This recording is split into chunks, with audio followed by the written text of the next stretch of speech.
Buenos días, mis hermanas, mis hermanos, les saludo con la paz del Señor. Siempre es un privilegio poder estar aquí para compartir el mensaje que nos tiene la palabra de Dios. Bueno, le comento que después de varias semanas, no sé cuántas en realidad, no las tomé en consideración preventivamente, sino más bien dejarnos llevar por el texto bíblico para un poquito llegar a este punto en el que de paso le digo voy a cambiar de tema, vísperas de la Navidad del año 2023 que estamos ya. Pero era necesario llegar a este aspecto, a este punto, para indicar varias cosas que hemos visto a lo largo de este tiempo, que es un poco el proceder de Dios con su pueblo en términos generales. Dios trabaja personalmente con cada uno de nosotros para que la invitación que hacemos a que la gente se rinda a Jesús, acepte a Jesús en su corazón, salga de la esclavitud del pecado, de las tinieblas del pecado, hacia la luz admirable de Cristo, hacia la libertad y la paz que Dios nos propone, a pesar de las circunstancias y adversidades que pudiéramos vivir. Esa invitación a creer en su palabra y a saber que hay un Dios todopoderoso, esa invitación permanente a rendirnos a Él, sabiendo que nuestras fuerzas no son suficientes para enfrentar todos los problemas, las dificultades que se nos presentan en la vida, la invitación permanente a que nuestras almas hallen respaldo, descanso, reposo, seguridad sobre todo en Cristo Jesús. Digo, han sido varias las semanas que hemos venido compartiendo este tema de salir de la esclavitud hacia la libertad, de salir de la oscuridad a la luz. Es una invitación permanente que Dios tiene para nuestras vidas, cualquiera sea nuestra condición. A veces, desde el punto de vista humano, nosotros podríamos decir, yo estoy bien, porque tengo un trabajo, tengo salud, tengo una familia, mi condición económica es buena, las cosas salen como yo creo, como yo pienso, y estoy bien. Por lo tanto, yo no necesito de ninguna invitación de esa naturaleza, y por lo tanto me mantengo aquí. Sí, vea, yo le comento que en parte eso era mi vida, lo he dicho varias veces, que yo tenía trabajo, salud, estaba casado y estoy casado con el amor de mi vida, ya tenía un primer hijo de los 3 que tengo hoy. Y en realidad, desde el punto de vista humano, no me faltaba absolutamente nada. Pero comencé a declinar, a sentirme menoscabado, a deprimirme, algo que es insólito que pudiera pasar en una persona tan alegre, jovial, positiva como yo he sido toda mi vida. Sin embargo, digo, hay momentos, ¿no? A veces ocasionados por tal o cual circunstancia, por una adversidad que no podemos manejarla, que escapa de nuestras condiciones, o simplemente, como en mi caso, porque falta lo más importante. Aunque uno tenga todo humanamente hablando para decir que está bien, falta lo más importante, que es Dios en nuestra vida. Nosotros somos seres espirituales por excelencia, y como seres espirituales también tenemos que ser llenados en esa área, no solo en el área anímica, es decir, emocionalmente estar bien, sentimentalmente estar complementados, físicamente estar saludables, económicamente estar sustentables, sostenidos, provistos, sino que también somos seres espirituales, y como seres espirituales también tenemos que llenar ese vacío espiritual que solo lo puede llenar Dios, el que nos creó, el que sopló en nosotros aliento de vida. Y claro, digo, cuando las circunstancias se dan, cuando las invitaciones de parte de Dios son más fuertes, son evidentes, lo ideal es rendirse, ¿sí? Y al rendirse pasa lo que hemos compartido a lo largo de todas estas semanas de las prédicas impares, ¿sí? De acuerdo a la numeración que van teniendo cada una de ellas. Y llegar, digo, a este punto tan importante, tan trascendente, que es la salida misma del pueblo de Israel, de Egipto, de aquella esclavitud en la que estuvieron sometidos, en la que estuvieron supeditados y que estuvieron viviendo dolor, viviendo quebranto. ¿Sí? La semana anterior habíamos visto ya el milagro que comienza a ejecutarse, ¿sí? Porque el corazón duro de Faraón, entre comillas, se sensibiliza para dejar salir al pueblo, fruto de la presencia, de la mano de Dios sobre Egipto, que quebrantó a todo Egipto hasta llegar a quebrantar a los primogénitos. Por fin se sensibiliza, entre comillas, digo, sensibiliza la mano de Faraón y deja salir al pueblo de Israel. Y cuando ellos salen en la dirección que Dios les había indicado. Humanamente hablando, tampoco era la mejor dirección, porque iban a quedar atrapados entre el Mar Rojo y el desierto. En fin, habíamos visto un poco la lógica de Dios con la lógica humana que no coincide, pero la lógica de Dios tiene una razón de ser en Dios y Él sabe por qué hace las cosas. Y a la postre cumplió lo que Él había dicho desde el principio. Yo he visto tu aflicción, he venido a sacarte y te sacaré con brazo extendido y con mano fuerte. Y eso es lo que comenzó a suceder. En la semana anterior, digo, vimos los momentos previos en los que efectivamente el pueblo sale, se encontraba en medio del mar, pero ya apareció una presencia evidente, clara, perceptible de Dios en medio del pueblo, aquella nube. Esa nube que estuvo ahí para alumbrarles en la noche, que estuvo para guiarles en la mañana a efecto de que no se detengan. Esa nube que, te digo, era la manifestación misma de Dios para poder tomar a ese pueblo y llevarle en la dirección que él así lo había dispuesto, que es la tierra prometida. No vamos a caminar por el desierto hacia la tierra prometida, digamos, en el seguimiento de la palabra de Dios, pero sí es necesario que nosotros vayamos mirando cómo Dios se va manifestando, ¿sí? Al principio fue solo creer que Dios les había visitado, un Dios que ellos no conocían inclusive, porque la larga permanencia en Egipto les permitió más conocer a los dioses de Egipto, a toda esa idolatría egipcia, a toda esa creencia espiritista egipcia, y conocer a aquel Dios que les habían hablado de sus padres, de Abraham, Isaac y Jacob. No fue fácil. Al poco tiempo quisieron retroceder, quisieron regresarse a Egipto, etcétera, etcétera. Más adelante ellos quieren hacer una figura, porque a eso estaban acostumbrados, a ver una imagen, a ver una figura, a ver una escultura. Pero Dios comienza a manifestarse de a poco, ¿no? Ahora, ¿por qué es que Dios no se da a conocer y por qué no fue una nube la que se posó sobre las ciudades en las que estaban los israelitas? Porque la manifestación de Dios tiene que ser paulatina por nosotros, no por Dios.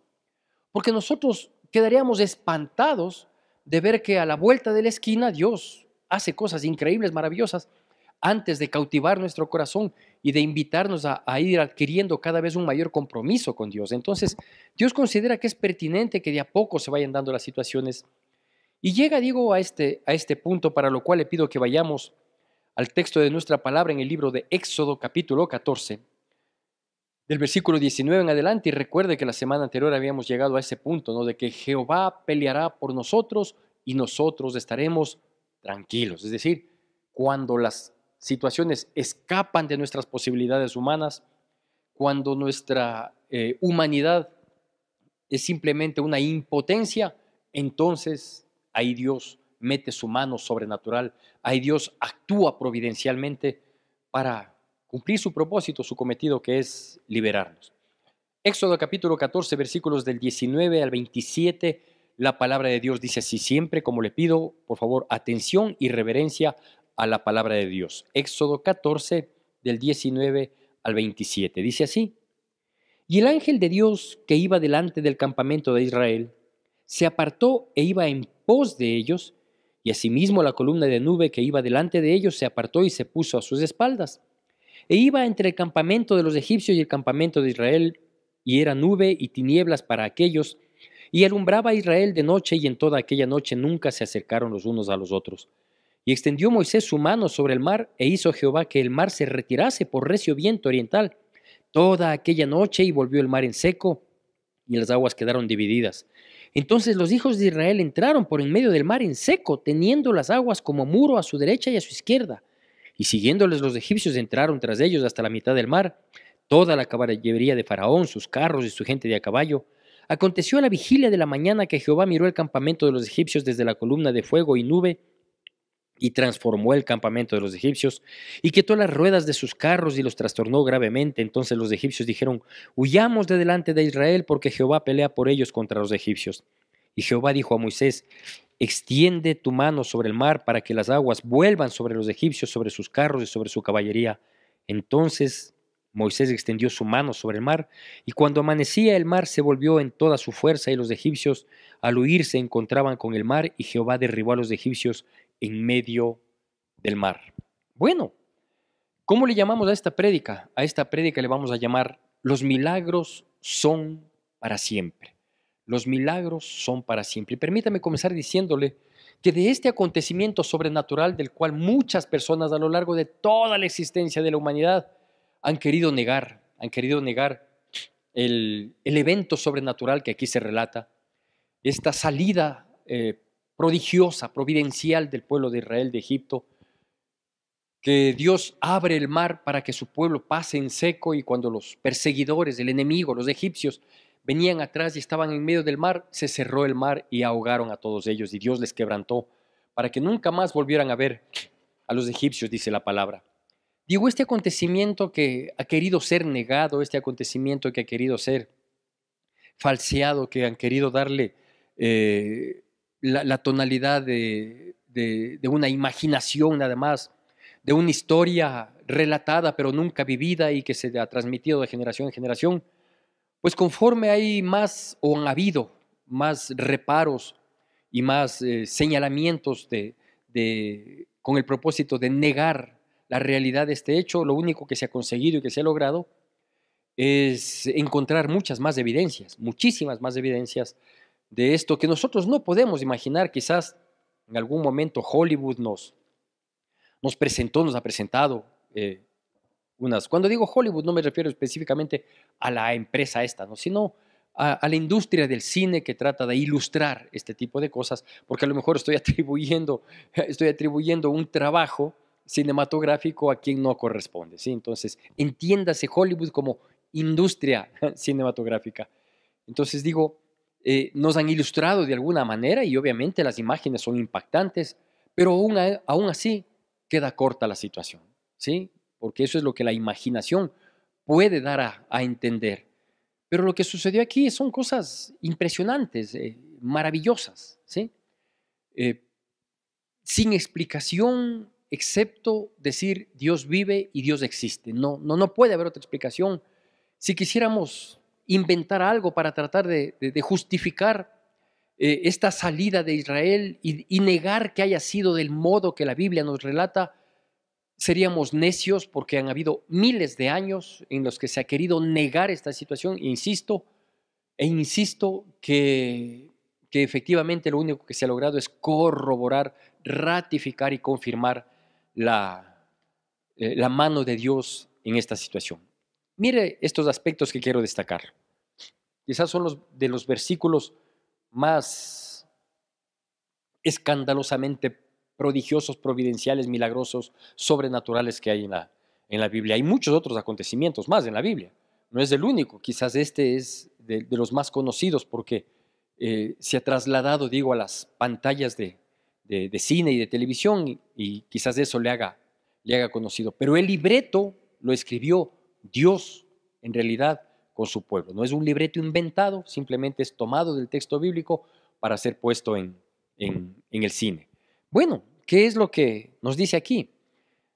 Dice que cuando Israel ya estaba por salir, pero se veía presionado entre el mar y el desierto, si iban por el desierto iban a ser fácilmente alcanzados por los egipcios, que habían salido con furia para hacerlos retroceder, porque ellos habían pensado y dijeron, ¿quién nos va a servir ahora? ¿Quién va a cumplir la opresión a la que les hemos sometido siempre si se están yendo nuestros esclavos? Esto debemos tomar, esto como todos los otros aspectos debemos tomarlos en el sentido espiritual. Cuando uno decide seguirle a Cristo, cuando uno decide entregarse a Cristo Jesús, cuando uno decide comenzar y seguir y permanecer en los caminos de Dios, el diablo se resiente y va a hacer lo que esté al alcance de él para tratar de hacernos retroceder, para mantenernos en la esclavitud del alcohol, de la droga, del mal genio, de las malas palabras, de la pobreza, del dolor, del quebranto, de la injusticia. Y digo, va a hacer lo que esté a su alcance para impedir que nosotros experimentemos esa libertad que solo Cristo Jesús nos quiere dar. Cuando queremos dejar el pecado y nos alejamos de amigos, aparecerán otros peores o se resentirán los anteriores. Vamos a ser juzgados por nuestras familias, señalados, y nos dirán de todo un poco, porque el diablo se va a servir de quien sea para hacernos retroceder. Pero como está dentro de la voluntad de Dios que quienes querramos salir de esa condición que algún momento estuvimos y quiere sacarnos a plena libertad, entonces Dios va a hacer cosas que nosotros no imaginamos, y se va a ver el brazo fuerte y la mano poderosa de Dios ayudándonos, sosteniéndonos, sustentándonos. ¿Qué es lo primero que vemos aquí? Vea, Dios es Dios y Dios es Padre, ¿no? Yo soy padre y ahora soy abuelo. Tengo el privilegio enorme de ser abuelo de dos preciosos nietos. Y entiendo desde esa perspectiva lo que Dios hace aquí. Primer aspecto dice que el ángel que iba delante de ellos, en su manifestación en la nube, que estaba ahí para guiarles, dice que se pasó atrás del campamento. La nube iba delante del campamento y toda la gente iba atrás siguiendo a aquella nube. Pero ahora, antes de pasar el Mar Rojo, la nube se pasa atrás. Entiéndase nube como la presencia de Dios en medio de ese pueblo. Entonces, ese Dios que iba delante guiándoles, tomándoles de la manito y llevándoles, ¿sí? Ahora dice, ustedes sigan en la dirección que yo les voy a indicar a través de Moisés, pero yo me paso atrás para protegerles, para guardarles, para que no sean tocados, para que nadie se quede al final. Entonces habla de esa protección, habla de ese cuidado, habla de este movimiento de Dios con tal de guardarnos. Y nosotros vemos así, ¿no? Que quizás por obedecerle a Dios, quizás por permanecer en los caminos. Yo recuerdo claramente una historia de una persona, 30 y pico de años atrás, cuando yo comencé en el Evangelio, que ya van a ser 32 años, ya fueron 32 años. Pero yo recuerdo tan claramente cómo comentaba una señora en esa época, estoy hablando de, posiblemente ya no esté con nosotros, 30 años atrás posiblemente, ella hablaba de cómo era presionada por su esposo, igual un hombre adulto, ¿sí? Hace 30 años esta persona debe haber tenido unos 70 años o más quizás. Y ella hablaba cómo tenía que evadir las amenazas, las actitudes grotescas de su esposo para poder ir a la iglesia, para poder alimentarse de la palabra. Que ella tenía que esconder la Biblia en su casa porque el marido veía, cogía y lanzaba y botaba. Hasta que llegó el momento en que él le puso tantas trabas, le puso tantas dificultades, tantas amenazas, todas ellas podían ser cumplidas, sobre pretexto de impedirle que ella permanezca en los caminos del Señor. Pero ella, alguien decía en esa época por ahí, decía, pero hermanita, qué terca.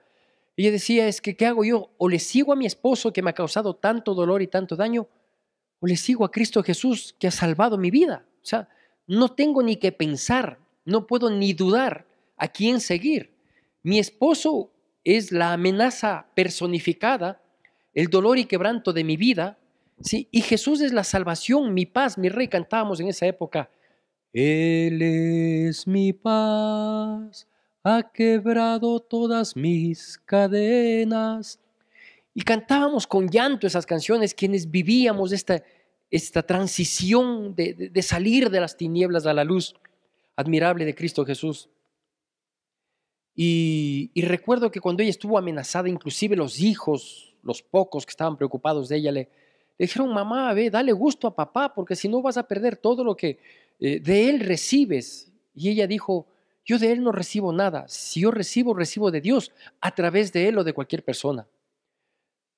Y cayó en quebranto de salud este hombre, ¿sí? Y claro, todas las amenazas que él había hecho no las pudo ejecutar porque cayó en un quebranto terrible de salud.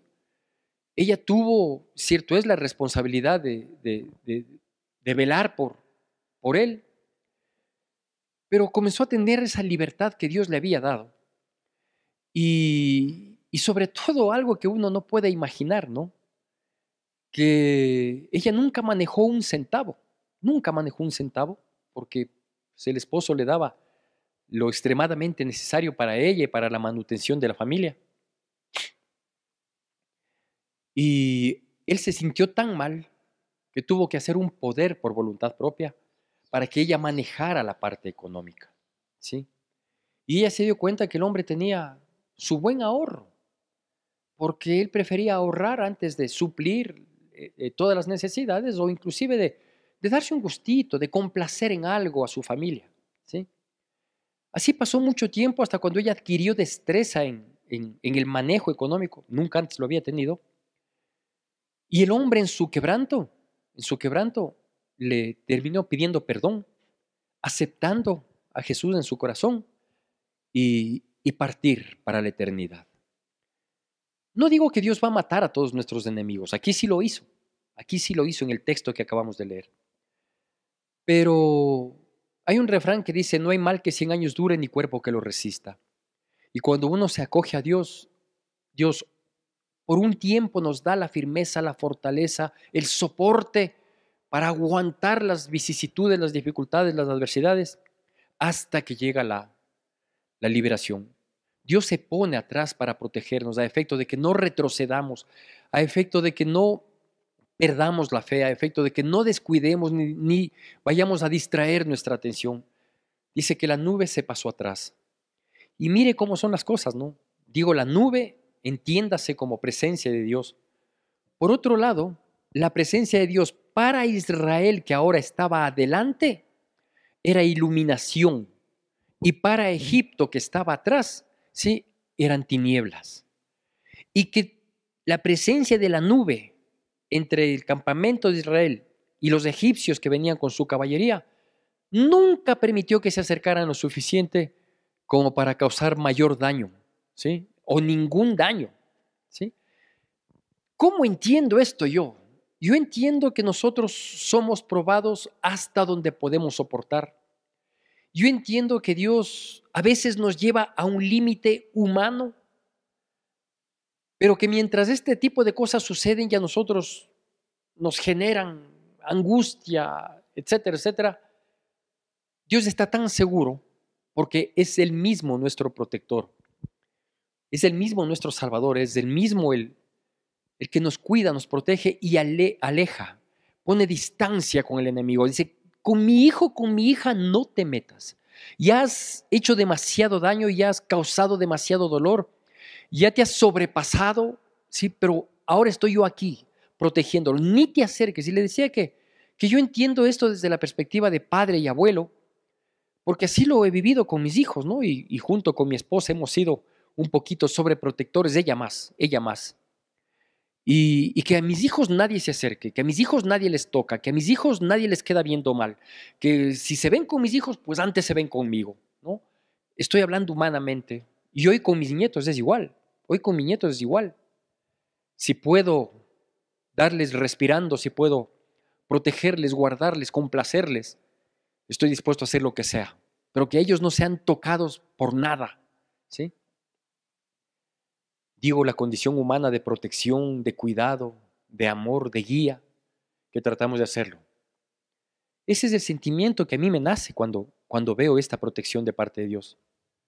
Pero Dios es mucho más que un sentimiento humano. Dios es mucho más que la buena intención que yo pudiera tener para con mis hijos, para con mis nietos. Dios es mucho más, muchísimo más.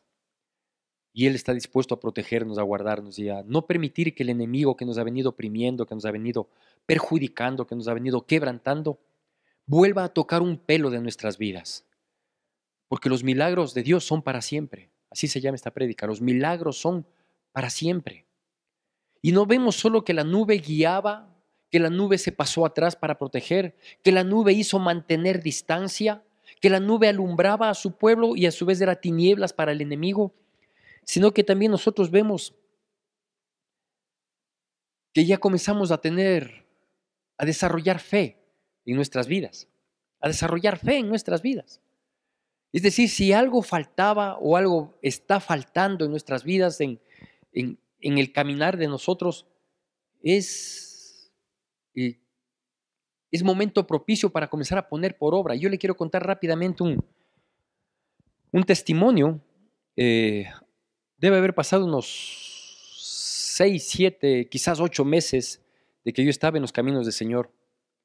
Mi situación en contexto se agravó.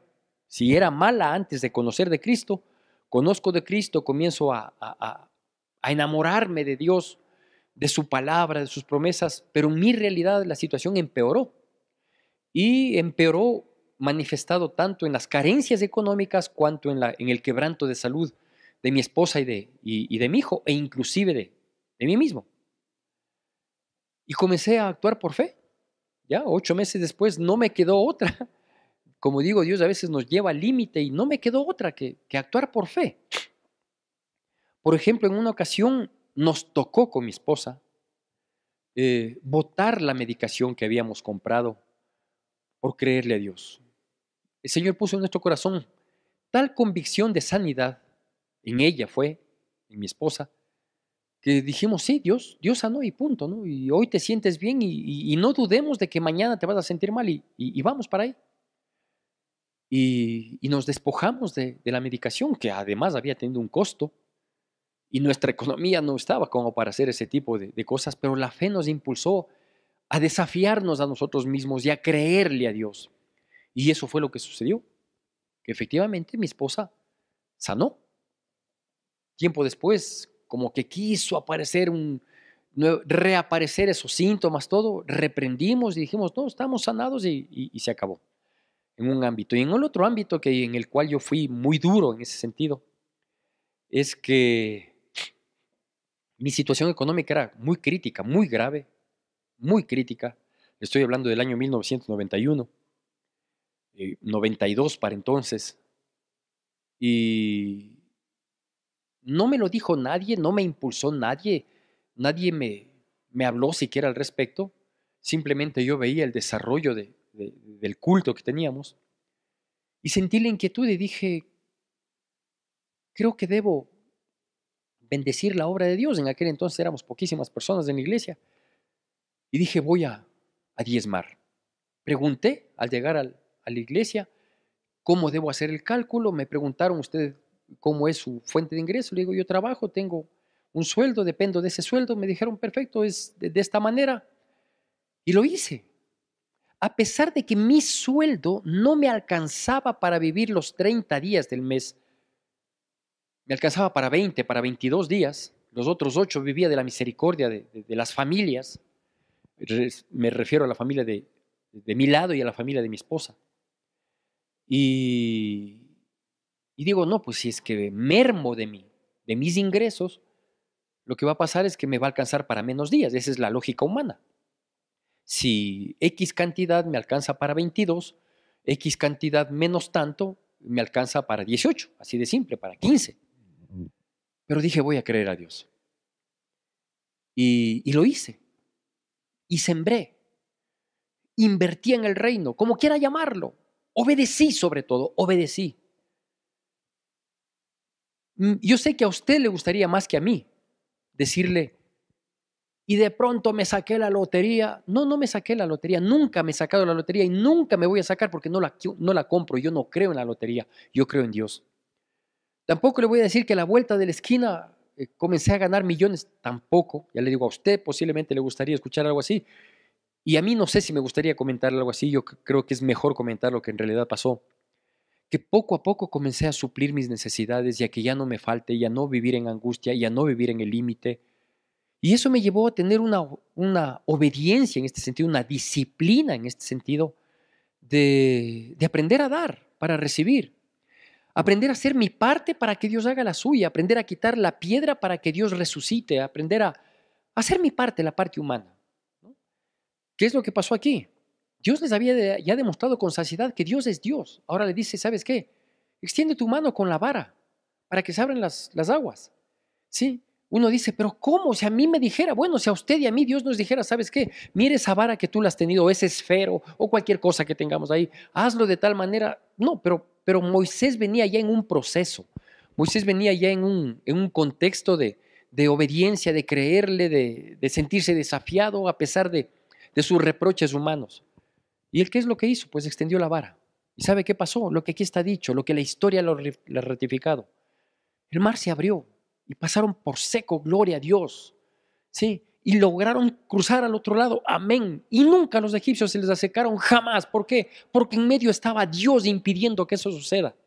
Y no solo eso, sino que dice que cuando Dios miró desde la nube, o sea, el Dios mismo estaba ahí actuando y les mira a ellos que no podían ver más allá porque para ellos era tinieblas, y ve que están en el medio del mar. Dice que quebró las ruedas de los coches, de los carros, del ejército de Faraón. Y cuando ellos habían pasado, cuando el último del campamento había pasado en seco al otro lado, las aguas se volvieron a juntar y todos fueron sepultados, cuando nunca ellos lo habían imaginado.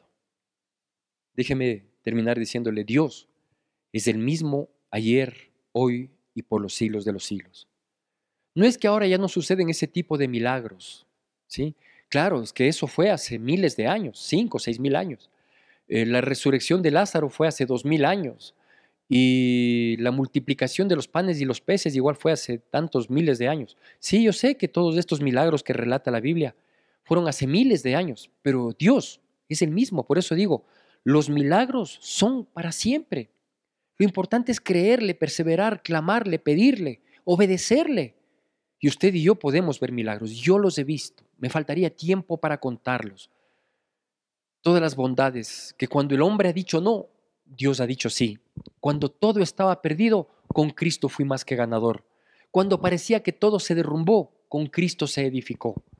Es necesario creer en un Dios de milagros, pero es necesario también creer en un Dios de orden, en un Dios de disciplina, en un Dios de santidad. Porque ahora vemos, hay muchas iglesias y muchos pastores que salen a través de estos medios y que se vuelven famosos, se vuelven youtuber, se vuelven influencer. Yo no soy ni youtuber ni influencer. Yo soy pastor que predico el evangelio y estoy tratando de hacer uso de esta tecnología para llegar a otras vidas, a otros corazones y decirles, sí, cree en Dios, Dios vive, Dios reina, Dios exalta. Cuando uno le busca y le busca de todo corazón, entonces Él es encontrado. ¿Que hay milagros? Claro que hay milagros, por supuesto, porque los milagros de Dios son para siempre. ¿Que cuál es el milagro que tú necesitas? Perfecto. Entrégale tu vida a Dios. Acepta el perdón que hizo Dios a través de su Hijo Jesucristo en la cruz del Calvario. Reconoce de todo corazón tus pecados. Que a lo mejor no bastará un día para reconocer, sino que día tras día, si es que tienes un corazón dispuesto, Dios te va a ir mostrando para que lo vayas confesando y decirle, sí, perdóname porque yo hice esto, esto otro, pensé que esto no era tan malo, pero veo que sí. Haz de Dios el Señor de tu vida, búscale en su palabra, ora, habla con Él, conversa. Y cuando la situación arrecie, Dios no te va a quedar mal, porque los milagros son para siempre. Que Dios bendiga poderosamente nuestras vidas en Cristo Jesús.